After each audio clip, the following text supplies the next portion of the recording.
Hey there, everybody. This is Ryan Mendenhall with Future House Publishing. I'm here with one of our newest authors, Garrett, and he's the author of this very cool book here, Beat.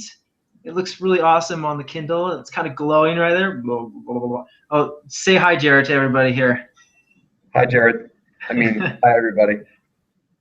And Jared's got a cool picture of it in the background too. So we're ready to go. And I am here to kind of caught up with Jared in the midst of his workday. He's dodged into a side office to get some time with us. So we're grateful he's going to share with us a little bit about his book, a little bit about his unconventional raising and growing up. And we're just excited to have you here, Jared. Thanks for joining us.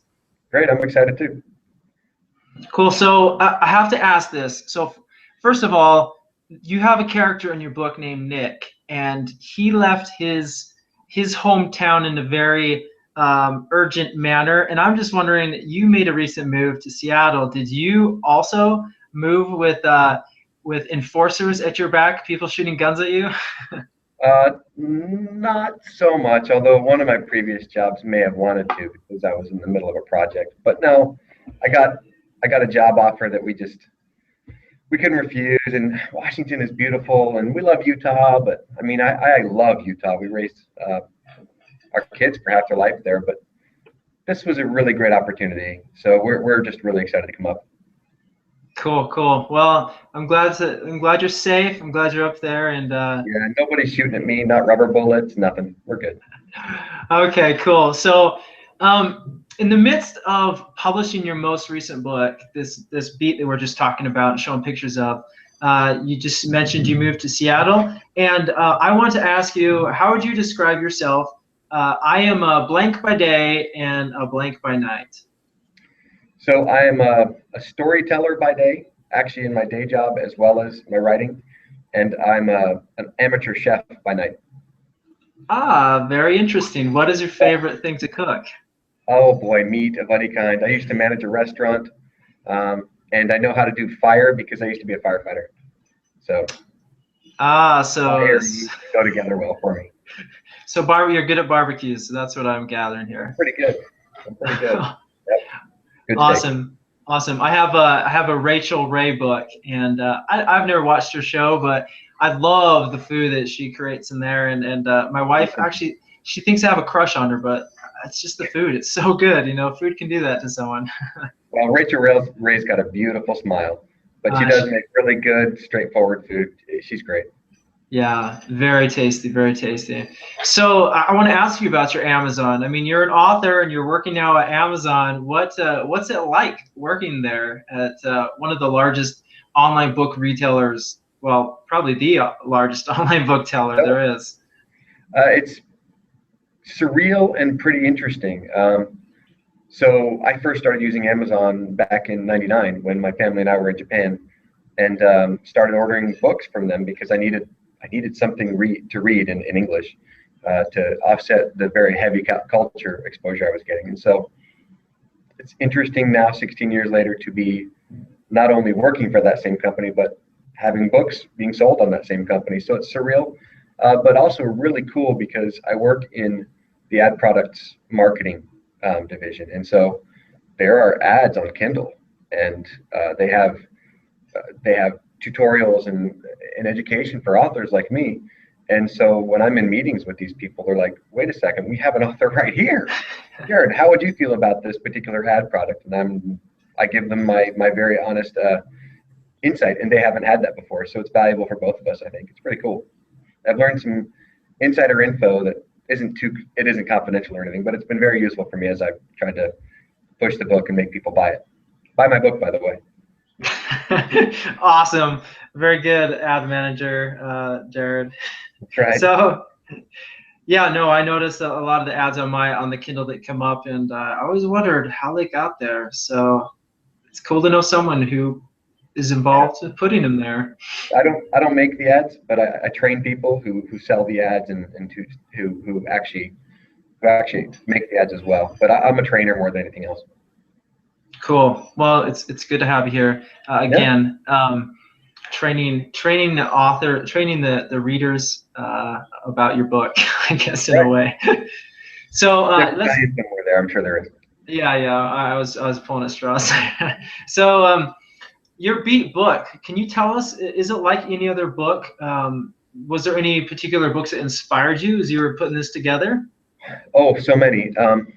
So as a kid, I read a lot of, well, not as a kid, as an early reader, more like a kind of a young teen, 11, 12, up to age 13, 15. I was reading a lot of Robert Ludlum, espionage thriller stuff. Read a lot of Walter Farley's Black Stallion things. And I also read a lot of like Catherine Patterson. So the touchy-feely, the heartstrings being yanked. I read a lot. It was my escape from an odd childhood.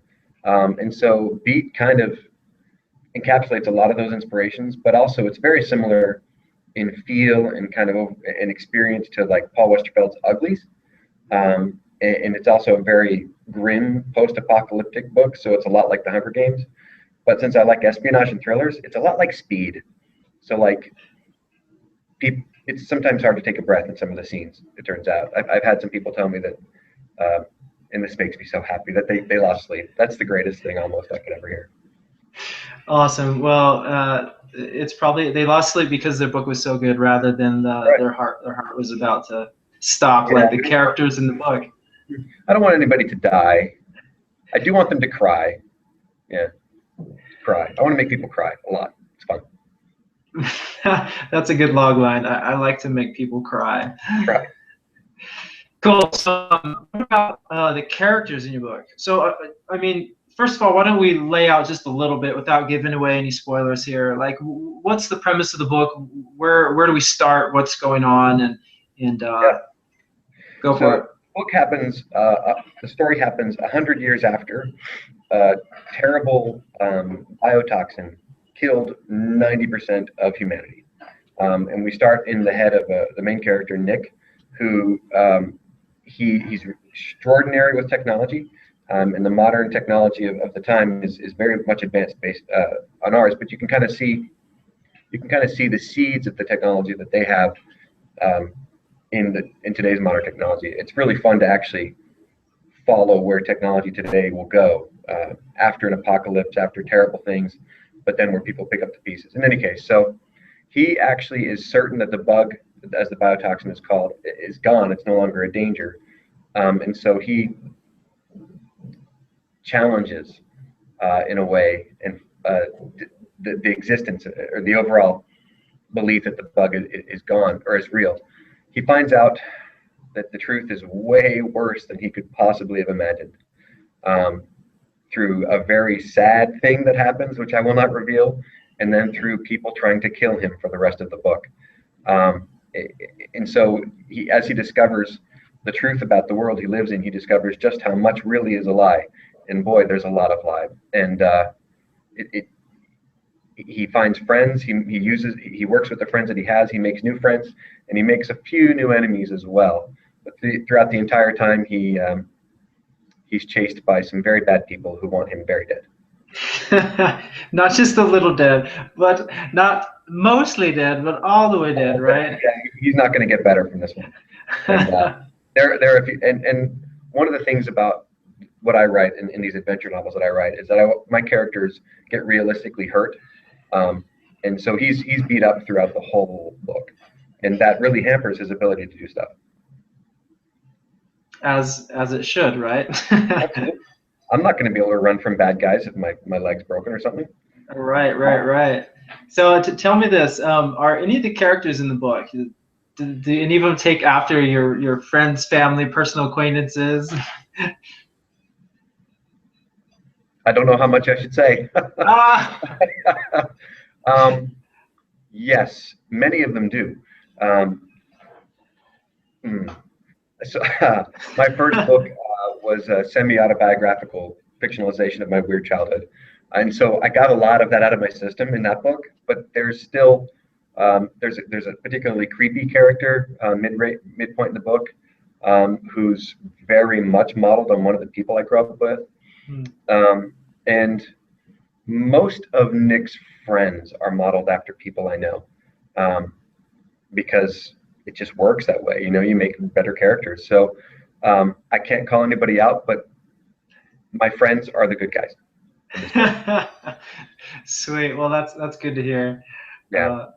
Yeah, you probably should keep quiet that creepy character is, huh? So. Yeah, I don't want a lawsuit or anything like that, but he's even named after the guy. So if this Oh. person ever reads my book, which would be a miracle, he may recognize himself very quickly. Oh, that's funny.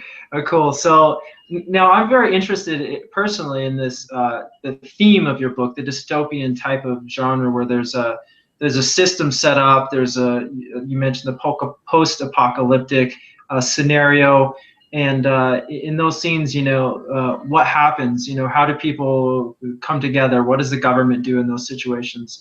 What was it about this dystopian genre that intrigued you enough to write this whole future society where this centralized government is under controlling everything? Well, that's a big question, right? I mean, number one, I keep referring very cryptically. I had an odd childhood, um, where all was not as it seemed. And that's kind of the heart of dystopian, right? All is not as it seems. Right. There's layers to the reality of the world around you. So I think that that's probably why I'm writing so much like this. But the other thing is, it's so much fun to write this kind of thing. I mean, you get to imagine terrible things happening to people, not specific people. I mean, yeah, I'm going to write my enemies into books, and they're probably going to die messily. But terrible calamity, and try to imagine, well, how do people survive? What survives? You know, what technology survives? What infrastructure survives? How do people handle themselves in a world where everything's different? And now, to be fair, in Beat, this is 100 years after the major apocalypse that happened of the biotoxin. There is a sequel to Beat being written, and we learn a lot more about just how big that apocalypse was and what its true nature was.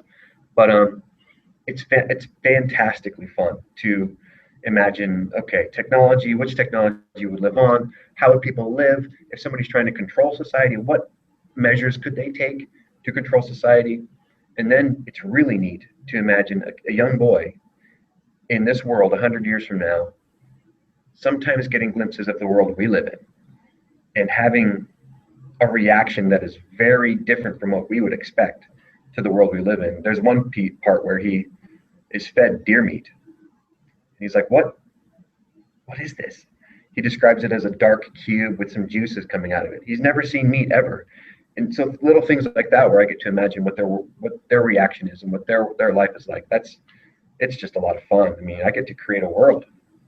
It's good times. Yeah, no. So that's great, and that's one thing I wanted to ask you about was it's really fun how your characters do that reflecting back on just, I mean, not too recent, I mean, a pretty recent past, and having learned what it was like through books or through here and there, some things get passed on, but what was it like trying to have them talk about things that we're all familiar with, but that for your characters that they hadn't experienced directly? What was that? Was that difficult to write like that? Was it fun? Yeah. I mean, what was it? What was your experience there? That's why the magic of revision works and is helpful. Absolutely. I mean, when I first wrote the scene about with the meat, it was just a one-off. It was just he was served meat and he ate it. And then through a critique group, we got to talking and talked about, what is he really experiencing here? He's now living in. He starts in a world of total fabrication and artificial things around him, and he ends up kind of in a forest with a society of people who live off the land. Number one, what's his experience going from the fabrication to the wilderness? And number two, what's his experience just never experiencing anything like that ever? Like meat. We know what meat is. Even vegans know what meat is today, right? And so you have to really think and then question your thinking and then question it again. And I personally love it. But it takes diligent examination, to say, okay, really, if I've never seen this before, how do I react to songs, to popular music? How do I react to maybe a snippet of a movie that I'm somehow seeing. I've never seen a car. What's my reaction to the car? Or even the tall structures of buildings. It's yeah, it takes, I could get better at it, I'm sure, but it took a lot of careful imagination and thinking. And that's a lot of fun for me. It's a good time. Awesome. No, that's really exciting. Similarly, well, more specifically, like the technology. You know, you mentioned some things carried through, and some things, you know, necessarily couldn't come through. But your book is, from what I experienced, was pretty technical. There's a lot of descriptions of technical and electronic and futuristic gadgets and gizmos. Where did you get the inspiration for these things? I mean, was it that same creative process where you just sat down and thought, what would be really cool? Or did you have things that you pulled from, or where did you get that inspiration? So the inspiration, it comes from life. I'm a bit of a news junkie, and in that news junkiness comes useful stuff like reading IO9 and other really interesting websites and magazines like Wired. Yeah, I read reading about hollow watches and what we're doing with nanotechnology. That stuff fires the imagination, and I think that's one of the reasons science fiction and actual science kind of have a very similar trajectory, because we imagine what could be. The inspiration comes from just reading and being a fan of interesting technology. The process is very similar to the whole, how does he react to stuff he's never seen before, an experience that I have every day, but he doesn't have. I mean, there's no magic trick. It's just stop, imagine, question it, imagine it again, question that again, and see if you can go a little deeper. And I found that thinking really micro, like how would he react to this tiny little thing, or what would this interesting little technology be 100 years later? But also think in the macro when I'm describing, try to get people excited. Try to feel excited. If I'm not excited about that piece of technology, it's probably kind of boring and I don't want to talk about it. But whatever, just think big at the same time that you're thinking small. And I don't want to give advice about writing, but that worked for me for this one, and I'm kind of trying to put that on steroids for the sequel. Sweet. Well, I'm stoked about that. And you actually cut me off at the pass with one of my questions, and that was, is there going to be a beat 2? And awesome. We're so excited that's going to be part of this whole Yeah. experience for Beat. You're creating a world that's very exciting. It's very visual. You know, I was able to picture a lot of stuff in my head pretty easily. So that was exciting.